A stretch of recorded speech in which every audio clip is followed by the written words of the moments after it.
حضرت سلمان فارسی رضی اللہ تعالیٰ عنہ ارشاد فرماتے ہیں کہ شعبان المعظم کا آخری دن تھا، اگلے دن رمضان شروع ہونے والا تھا کہ رسول پاک علیہ السلام نے ہمیں رمضان کی فضیلت پر خطبہ ارشاد فرمایا۔ آپ اس بات کو غور سے سمجھیے کہ ایسا مہمان جس کے آنے سے پہلے اس کی فضیلت بیان کی جا رہی ہے، اور فضیلت کون بیان کر رہا ہے؟ امام الانبیاء صلی اللہ تعالیٰ علیہ وسلم۔ یہ صرف ہمارے دلوں کے اندر، امت کے دلوں کے اندر اس ماہ مقدس کی فضیلت کو اور اس کی عظمت کو بٹھانے کے لیے کہ پوری طرح تم اپنے ذہن میں اور اپنے دل میں ایک بات بٹھاؤ کہ ایک عظمتوں والا مہینہ تم پر سایہ فگن ہونے والا ہے، عظمتوں والا۔ حضور نے ایک دن قبل اس کی فضیلت بیان۔ ہمارے ہاں یہ ہوتا ہے کہ ہم کسی چیز کی اہمیت کو لیتے ہیں لیکن سمجھتے ہیں کہ یہ کوئی روٹین ورک ہے، یعنی نارملی ہر سال رمضان شریف آتا ہے، اپنے وقت کے حساب سے چاند بدلتا ہے اور اپنے وقت پر رمضان شریف آ جاتا ہے۔ ہم سمجھتے ہیں کہ مطلب روٹین کا ایک معاملہ ہے، ایک روٹین کی چیز ہے۔ لیکن اگر آپ اس کو اس نظر سے دیکھیں گے نا کہ اس مہینے کے آنے سے پہلے، یعنی ابھی ایک دن بعد آنا ہے رمضان کو، اور آنے سے پہلے حضرت سلمان فارسی فرماتے ہیں کہ نبی پاک نے ہمیں باقاعدہ بلا کے خطبہ دے کے رمضان کی عظمت ہمارے دلوں میں بٹھائی، یعنی فکری طور پر اور ذہنی طور پر امت کو تیار کیا۔ فرمایا تم پر ایک ایسا مہینہ سایہ فگن ہونے والا ہے جو مبارک ہے تمہارے لیے، باعث برکت ہے تمہارے لیے۔ تم اپنے آپ کو ذہنی طور پر تیار کرو کہ ایک ماہ نور تمہارے قریب آ رہا ہے۔ جو رمضان اسلامی عبادات جتنی بھی ہیں نا، وہ مخصوص پوجا پاٹ نہیں۔ اسلامی عبادات میں سے کوئی عبادت بھی ایسی نہیں جس کا مقصد ہی ہو کہ آپ نے اتنے وقت سے لے کر اتنے وقت تک فلاں عمل کرنا ہے۔ جتنی بھی عبادات ہیں اسلامی، وہ اپنے دامن میں کوئی نتیجہ رکھتی ہیں، کوئی رزلٹ رکھتی ہیں، اس کے ثمرات انسانی زندگی پر مرتب ہوتے ہیں۔ انسان کو تزکیہ نصیب ہوتا ہے، اس کے باطن کو صفائی نصیب ہوتی ہے، اسے خیر کرنے کا موقع ملتا ہے، تربیت کے بہت سارے مواقع اس میں پائے جاتے ہیں، بہت سارے اسرار و رموز کے ساتھ اسلامی عبادات ہیں۔ یہ جو رمضان المبارک ہے نا، یہ جو روزہ ہے، یہ روزہ اپنے دامن کے اندر تربیت رکھتا ہے، تربیت۔ یا ایھا الذین آمنوا کتب علیکم الصیام کما کتب علی الذین من قبلکم لعلکم تتقون۔ اے ایمان والو، تم پر روزے فرض کیے گئے جیسا کہ تم سے پہلے لوگوں پر بھی فرض کیے گئے تھے تاکہ تم تقوی اختیار کرو۔ روزہ تمہیں پرہیزگار بنائے گا، تمہارے اندر سے جو نفسانی چیزیں ہوں گی انہیں نکالے گا، اور اللہ تبارک و تعالیٰ کی طرف تمہارے دل کا رجحان ہوگا، تمہاری روح کا رجحان ہوگا، تمہیں تزکیہ دے گا۔ روزہ انسان کی تربیت کرتا ہے، انسان کو روزہ ذہنی طور پر تیار کرتا ہے کہ اللہ کے حکم کے مطابق کھانا ہے، اللہ کے حکم کے مطابق پینا ہے۔ سب سے بڑا مسئلہ اس دور کا رزق حلال کا حصول ہے اور حرام سے اجتناب ہے۔ تو روزہ ہمیں یہ سبق پڑھاتا ہے کہ ہم وہی کھائیں گے اور اسی وقت کھائیں گے جو کھانے کا ہمیں ہمارے رب نے حکم ارشاد فرمایا ہے، اور جس سے اللہ رسول منع کر دیں گے جتنی مرضی چمک دمک اپنے دامن میں رکھے، جتنی مرضی، لیکن ہم وہی لیں گے جو ہمارے لیے جائز ہے۔ آپ غور فرمائیے، روزہ لعلکم تتقون، روزہ تمہیں پرہیزگار کرتا ہے۔ بہت سارے لوگ ایک بات کرتے ہیں کہ عادتیں نہیں بدلی جاتی یار، کوشش کرتا ہوں لیکن میری عادت نہیں تبدیل ہوتی۔ میں آپ کو ایک رائے دینے لگا ہوں، مشورہ دینے لگا ہوں، میں آپ سے یہ عرض کرنے لگا ہوں کہ موقع آیا ہے رمضان شریف کا۔ رمضان میں نا بندہ روٹین میں اپنی عادتیں بدلتا ہے۔ کسی کو سویرے 7 بجے کھانے کی عادت ہے، کسی کو 9 بجے کھانے کی عادت ہے، کوئی صبح ناشتہ نہیں کرتا، دوپہر میں ہی کھاتا ہے۔ لیکن رمضان آیا تو عادت بدل گئی۔ 7 بجے والا بھی نہیں کھا رہا، 9 بجے والا بھی نہیں کھا رہا، دوپہر والا بھی نہیں کھا رہا، سارے سحری میں کھا رہے ہیں۔ عادت بدل گئی، بالکل طبیعت بدل گئی، روٹین چینج ہو گئی۔ کوئی اٹھ رہا تھا صبح فجر میں اللہ کی توفیق سے، اللہ تعالیٰ معاف فرمائے، تو کچھ ایسے بھی تھے جو 9-10 بجے اٹھ رہے تھے، کچھ الحمدللہ فجر پڑھ کے چلو کسی وجہ سے پھر سو گئے، 10-11 بجے اٹھ رہے تھے، روٹین بدلی ہوئی تھی۔ رمضان آیا تو بدل گئی، سارے سحری میں اٹھ رہے ہیں، تہجد کے وقت سب کی آنکھ کھل رہی ہے، بالکل روٹین بدل گئی، حالات بدل گئے، معاملات تبدیل ہو گئے، اوقات تبدیل ہو گئے، دفاتر کے ٹائم تبدیل ہوئے، اسکولوں کے نظام تبدیل ہوئے، مدارس کے اوقات تبدیل ہوئے، ہر چیز کے اندر تبدیلی آئی۔ معنی کیا ہے کہ اللہ نے تمہیں موقع دیا ہے کہ عادتیں بدلی جا سکتی ہیں، اپنے آپ کو تبدیل کیا جا سکتا ہے، لائف سٹائل کو چینج کیا جا سکتا ہے، یہ موقع آیا ہے۔ ایک مہینہ ہے پورا، 2-3 دن 4 دن آپ کی روٹین بگڑ جائے نا سونے کی، یعنی روٹین سے ہٹ کے آپ سونا جاگنا شروع کر دیں تو پھر وہی روٹین بن جاتی ہے، پھر اسی ترتیب سے انسان سارے کام کرتا ہے۔ تو رمضان میں روٹین چینج ہوگی، سارے تہجد میں اور سحری میں اٹھیں گے، تو اللہ کرے نا یہ روٹین قائم رہے۔ رمضان میں تو اٹھتے تھے سحری کرنے کے لیے، تو اللہ کرے روٹین بن جائے اور سارا سال اٹھیں تہجد کی نماز ادا کرنے کے لیے، اللہ کرے روٹین بن جائے، چیزیں تبدیل ہو جائیں۔ وہ لوگ جن کو ڈاکٹر کہہ رہے تھے کہ دوائی بھی کھانی ہے اور پرہیز بھی کرنا ہے، تو وہ کہہ رہے تھے جی دوائی کھانا تو آسان ہے، پرہیز کرنا مشکل ہے، تو بدلنے لگی ہے نا روٹین، آ گیا نا رمضان، پرہیز کا ٹائم شروع ہو گیا، لہذا بہترین فائدہ یہ ہوگا کہ رمضان میں پرہیز ہوگی، ڈائٹ پلان بالکل بنایا جا سکتا ہے، اس میں چیزوں کو بالکل مرتب کیا جا سکتا ہے۔ تو رمضان شریف کے آنے سے پہلے ذہنی طور پر اپنی عادات کی تبدیلی کا پروگرام بنائیں، عادتیں بدل جایا کرتی ہیں۔ رسول کریم دنیا میں آئے وَيُزَكِّيكُمْ، حضور تزکیہ کرنے تو آئے ہیں، عادتیں بدلنے تو تشریف لائے ہیں۔ نبی پاک نے صفائی ستھرائی کر دی، ساری ناپاک چیزوں کو نکال دیا۔ تو روٹین دیکھیں کہ رمضان میں تقوی کے حصول کے لیے اپنی عادات کو تبدیل کرنا ہے، اور اس کے لیے ذہنی طور پر اپنے آپ کو تیار کریں۔ وہ جو کہتے ہیں بچے سویرے نہیں اٹھتے، وہ روٹین بنا لیں، یہ موقع آیا ہے، ابھی سے ارادہ کر لیں کہ جناب ہم نے اس ترتیب سے اپنے گھر کو، ماحول کو، بچوں کو اس ترتیب سے ہم نے مرتب کرنا ہے چیزوں کو، یہ آپ ارادہ کریں، اللہ تعالیٰ مدد فرمائے گا۔ رمضان المبارک کی جو خاص فضیلت ہے، اس خاص فضیلت کو رمضان آنے سے پہلے ذہن میں بٹھا لیں، اور رمضان المبارک پورے کا پورا اس ذوق سے گزاریں کہ ذہن میں بات موجود ہو، ذہن میں کہ دراصل رمضان کیا ہے۔ اللہ کے پیارے رسول صلی اللہ تعالیٰ علیہ وسلم نے فرمایا، اے لوگو تم پر ایک عظیم المرتبت مہینہ سایہ فکن ہو رہا ہے۔ حضور فرماتے ہیں شہر مبارک، فرمایا یہ بڑا برکت والا مہینہ ہے، یہ برکتیں لے کے آیا ہے، یہ رحمتیں لے کے آیا ہے، یہ اپنے ساتھ عنایات لے کے آیا۔ اور نبی اکرم صلی اللہ تعالیٰ علیہ وآلہ وسلم نے فرمایا جو بندہ بھی قرب الہی کی نیت سے رمضان میں نیکی کا طلبگار ہوگا، فرمایا وہ اگر نفل نیکی کرے گا نا تو اللہ تعالیٰ اسے فرض کے برابر ثواب عطا فرمائے گا۔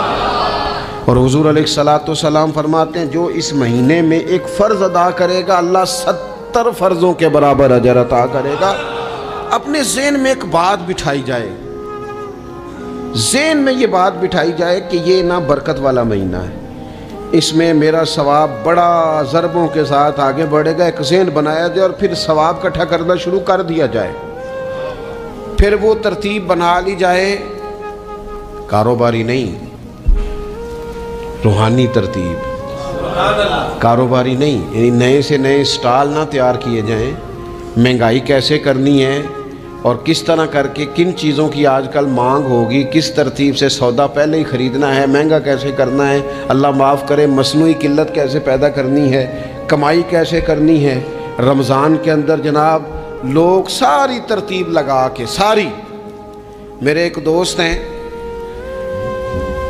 میڈیکل کے شعبے سے وابستہ ہیں، تو مجھے کہنے لگے کہ ڈاکٹر بھی اپنی روٹین بدلتے ہیں اور معدے والی ساری دوائیاں بھی اکٹھی کر لیتے ہیں کیونکہ رمضان آنے والا ہے، یہ زیادہ لوگ استعمال کریں گے۔ تو وہ ماحول نہ پیدا کریں کہ ہر چیز دنیا داری ہو جائے، ہر چیز دنیا داری نہیں، ہر چیز کو ایک نیا روپ دے دیا جائے اور نیا سے نیا مال کمانے کا سلیقہ بنایا جائے۔ میں اکثر کہا کرتا ہوں کہ رمضان تو اس لیے تھا نا کہ اس میں کم کھانا ہے، تھوڑا کھانا ہے، لیکن اگر بندہ کہے کہ میں نے صبح کا چونکہ کھایا نہیں لہذا اب شام کو اتنا کھانا ہے کہ ہفتے سے پہلے ڈاکٹر کے پاس بھی جانا ہے، میں نے وہ سارا پوری کرنی ہے روٹین، تو پھر وہ مقصد کو نہیں نہ سمجھا، پھر اس نے اس خوبصورتی کو نہیں پایا جو خوبصورتی اس کو دین دینا چاہتا تھا۔ ایک تو رمضان کی فضیلت کو سمجھنا ہے، اور پھر جب ہم روزہ دار ہیں، ہم نے روزہ رکھا ہوا ہے،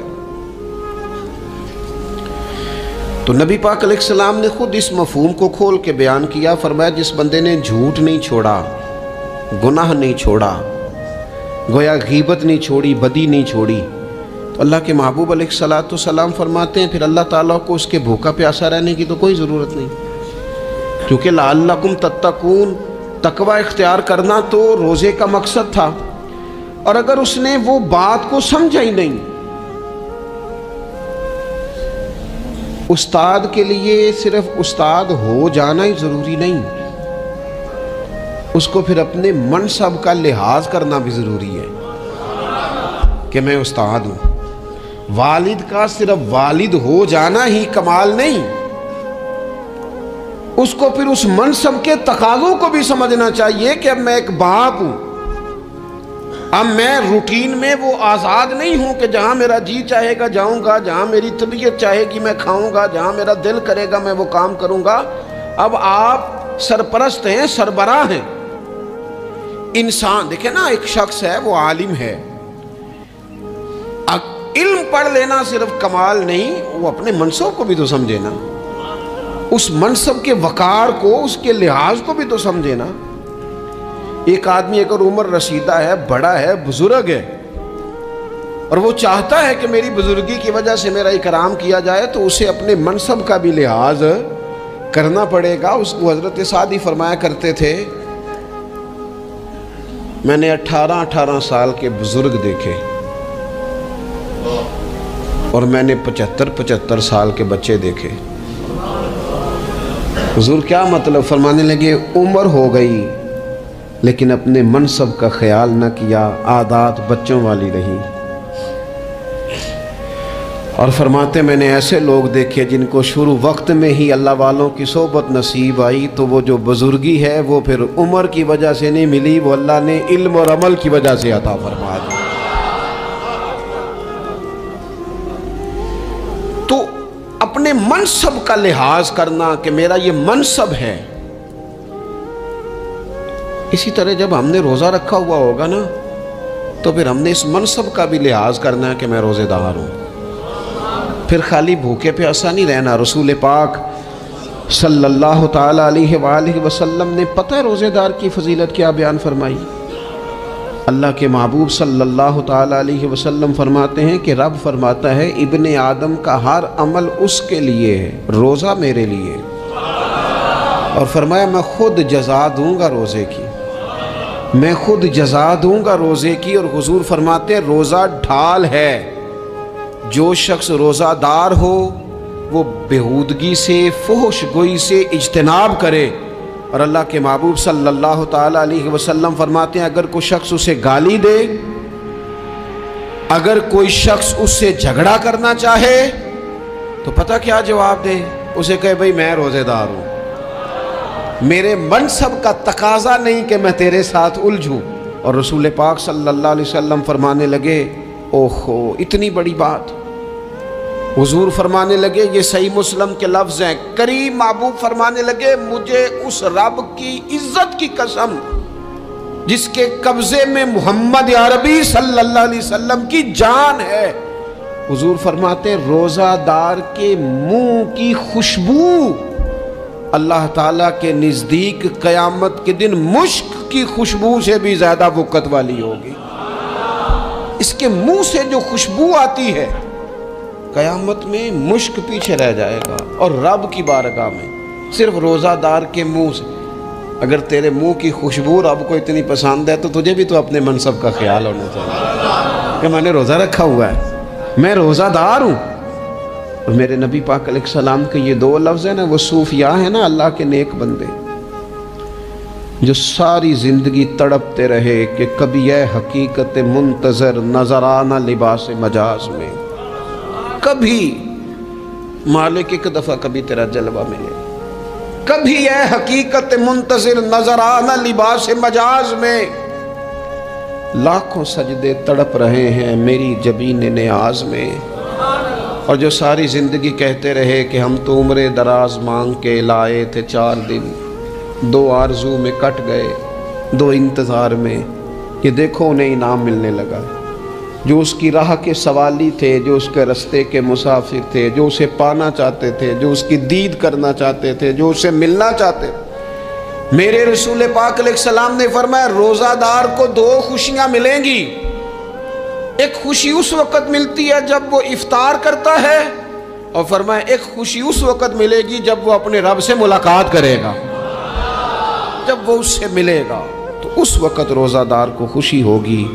میرے دوستو، خوشی تو جو ہوگی سو ہوگی، لیکن یہ لفظ بڑے حسین نہیں کہ روزہ دار کی رب سے ملاقات ہوگی، یہی لفظ بڑے باکمال نہیں۔ ایک روایت میں تو یہ ہے نا کہ روزہ میرے لیے ہے، میں اس کی جزا دوں گا، اور ایک روایت میں یہ ہے کہ روزہ میرے لیے ہے اور رب فرماتا ہے میں خود روزے کی جزا ہوں، یعنی باقی نیکیوں پر ثواب ملے گا، روزہ رکھنے والے کو رب رحمان ملے گا۔ نبی اکرم صلی اللہ تعالی علیہ وسلم کے امت کے صوفیاء نے نا کچھ چیزوں کو بڑا کھولا ہے۔ عارف رومی کہتے ہیں کہ ایک دن نا محمود غزنوی نے خزانوں کے دروازے کھول دیے اور فرمایا بھئی میں نے آج ہر چیز کھول دی ہے، جو جس چیز پہ ہاتھ رکھے گا وہ اسی کی ہو جائے گی۔ لوگ دوڑے، کوئی سونے کی طرف، کوئی چاندی کی طرف، کوئی جائیدادوں کی طرف، کوئی خزانے کی کنجیوں کی طرف، کوئی بڑے بہترین گھوڑے اور اونٹوں کی طرف، لوگ دوڑ گئے، جو جس پہ ہاتھ رکھے گا اسی کا۔ سب بھاگ گئے، ایاز بیٹھا ہے، نہ وہ حسن میں رہی شوخیاں، نہ وہ عشق میں رہی گرمیاں، نہ وہ غزنوی میں تڑپ رہی، نہ وہ خم ہے زلف ایاز میں، وہ لذتیں کہاں۔ ایاز چپ کر کے بیٹھا ہے۔ پھر محمود نے ایاز کی طرف مخاطب کر کے کہا ایاز اٹھنا نہیں، آج لوٹ سیل لگ گئی ہے، جو جس چیز پہ ہاتھ رکھے گا اسی کی۔ ایاز کہنے لگا بات پکی ہے نا؟ تو محمود خوش تھے، موڈ بڑا اچھا تھا، کہا بالکل پکی ہے۔ تو ایاز کہنے لگے چلو ٹھیک ہے۔ ایاز اٹھے، پیچھے سے جا کے نا تو محمود کے کندھے پہ ہاتھ رکھ دیا، محمود کے کندھے پہ ہاتھ رکھا۔ محمود کہنے لگے یہ کیا بات کا، آپ سے میں نے پوچھا تھا بات پکی ہے، جو جس پہ ہاتھ رکھے گا اسی کا نا۔ تو تھوڑی دیر پہلے مسکراتے چہروں میں آنسو آ گئے، ایاز بھی روئے تو محمود بھی روئے۔ کہا بادشاہ پکا رہنا، وہ جن کو خزانے چاہیے تھے وہ دوڑ گئے، مجھے تو تو چاہیے۔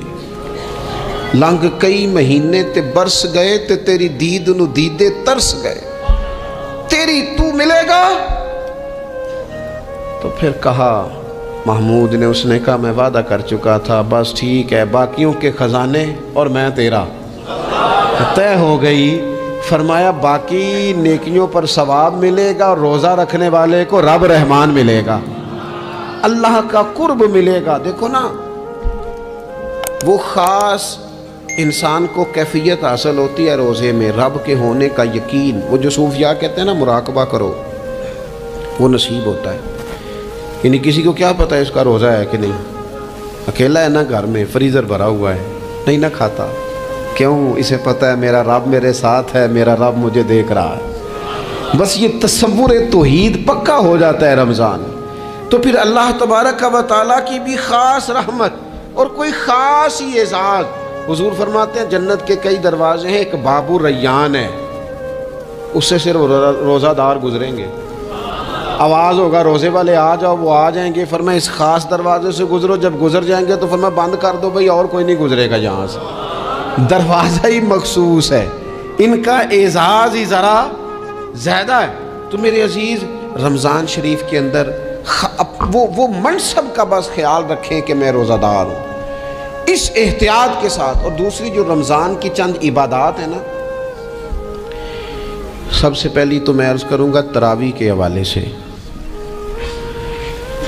یہ بات یاد رکھ لیں کہ نبی پاک علیہ الصلوۃ والسلام نے فرمایا جس نے ایمان اور احتساب کی نیت کے ساتھ رمضان میں قیام کیا، اللہ اس کے پچھلے سارے گناہوں کو معاف فرما دے گا۔ اور ایک مقام پر نبی پاک صلی اللہ تعالیٰ علیہ وسلم نے بیان کیا، یہ مشکات میں موجود ہے، حضور فرماتے ہیں رمضان اور قرآن دونوں قیامت کے دن بندے کی شفاعت کریں گے۔ رمضان کہے گا یا اللہ میں نے اسے دن بھر کھانا کھانے سے باز رکھا اور تیری بارگاہ کے حکم کے مطابق اس نے اپنے آپ کو ان چیزوں سے بچا کے رکھا۔ اور قرآن کہے گا مالک رات میں نے اسے نیند سے روکے رکھا۔ کیا مطلب؟ اس نے کھڑے ہو کے عبادت کی۔ اگرچہ اس سے مراد شارحین حدیث نے تراویح بھی لیا ہے، تہجد کی نماز بھی لیا ہے، صلاۃ اللیل بھی لی ہے، لیکن میرے عزیز یہ خاص ربط ہے قرآن مجید کے ساتھ تراویح کا۔ مسنون ہے رمضان کی راتوں میں قرآن مجید اور تراویح کا پڑھنا۔ اگر تھوڑی سی نا طبیعت میں صرف تبدیلی پیدا کی جائے، میں نے دیکھا ہے کہ جو لوگ کہتے ہیں نا میرا وقت بڑا قیمتی ہے، بڑی ساری جگہوں پہ آپ کو بیٹھنا پڑتا ہے، بیٹھیں آپ 2 گھنٹے بیٹھیں، 3 گھنٹے بیٹھیں۔ میں نے دیکھا ہے لوگ جاتے ہیں کسی دفتر میں تو رات کو ہی چلے جاتے ہیں اس علاقے میں، کھڑے ہیں، پاسپورٹ کے دفتر کھڑے ہیں، شناختی کارڈ کے دفتر کھڑے ہیں، امیگریشن کی لائنوں میں کھڑے ہیں۔ کچھ ذہن تو بنائیں کہ میں نے رات کھڑے رہنا ہے اور اپنے رب کی عبادت کرنی ہے۔ تراویح کو ذرا ذوق سے آپ اگر تھوڑا ارادہ کر لیں گے نا، یعنی کوئی ایسا مشکل کام نہیں۔ میری تو رائے یہ ہے کہ پہلے 3-4 دن ذرا جم کے ذہن بنائیں اور تھوڑا سا نا روٹین کو بدلنے کی کوشش نہ کریں۔ جس امام صاحب کے پیچھے تراویح شروع کریں، کوشش کریں ساری وہیں پڑھیں۔ روٹین بدلنے سے بھی سستی آتی ہے، ایک دن یہاں گئے، 2 دن وہاں گئے، تو یہ روٹین بدلنے سے بھی بعض اوقات سستی آتی ہے۔ کوشش کریں ایک جگہ پہ قرآن شریف سننا شروع کریں اور پھر پورا قرآن مجید وہیں پہ سنیں۔